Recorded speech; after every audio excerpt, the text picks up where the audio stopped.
Hello बच्चों, let's read the question which one of the following is not an assumption of kinetic theory of gases. इन जो चार options दे रखे हैं हमें बताना है कि इनमें से कौन सी हमारी काइनेटिक थ्योरी ऑफ गैसेस की assumption नहीं है। Okay, so kinetic theory of gases में क्या बताया था कि जो हमारे गैस में होता है कि लार्ज नंबर ऑफ मॉलिक्यूल्स होते हैं जो कि रैंडम मोशन में होते हैं, डिफरेंट डिफरेंट स्पीड के साथ मूव कर रहे होते हैं। उनके बीच में जो कोलिजन होते हैं वो इलास्टिक होते हैं, और जो volume occupied by the molecules होती है वो बिल्कुल नेग्लिजिबल होती है। तो हमारा जो वन है वो तो बिल्कुल करेक्ट है कि जो volume occupied by the molecules of the gas is negligible. ठीक है, ये बिल्कुल सही बात है। आगे, the force of attraction between the molecules is negligible. ये भी बिल्कुल ट्रू है कि जो फोर्स ऑफ अट्रैक्शन और रिपल्शन होता है मॉलिक्यूल्स के बीच में ऑलमोस्ट नेग्लिजिबल होता है।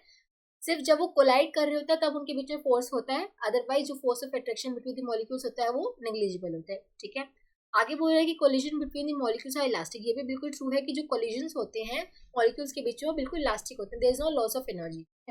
All molecules have same speed, ये गलत देखा कि मॉलिक्यूल्स की स्पीड सेम होती है, ऐसा बिल्कुल भी नहीं होता। जो स्पीड होती है मॉलिक्यूल्स की वो डिफरेंट होती है, सब हमारे रैंडम मोशन में मूव कर रहे होते हैं डिफरेंट डिफरेंट स्पीड के साथ। ठीक है, तो जो मॉलिक्यूल्स होते हैं वो सेम स्पीड के साथ नहीं, डिफरेंट डिफरेंट स्पीड के साथ मूव करते हैं। तो ये हमारी एजम्पशन नहीं थी मॉलिक्यूल्स की। तो हम बोल सकते हैं कि जो काइनेटिक थ्योरी ऑफ गैसेस की जो एजम्पशन नहीं थी वो फोर्थ थी, जो मॉलिक्यूल्स है वो डिफरेंट डिफरेंट स्पीड के साथ मूव कर रहे होते हैं, ये मेंशन था। ठीक है, सो ऑप्शन 4 हमारा करेक्ट आंसर हो जाएगा। This is not the assumption of kinetic theory of gases. 4 will be the correct answer. I hope आप सबको समझ आया होगा। Thank you so much.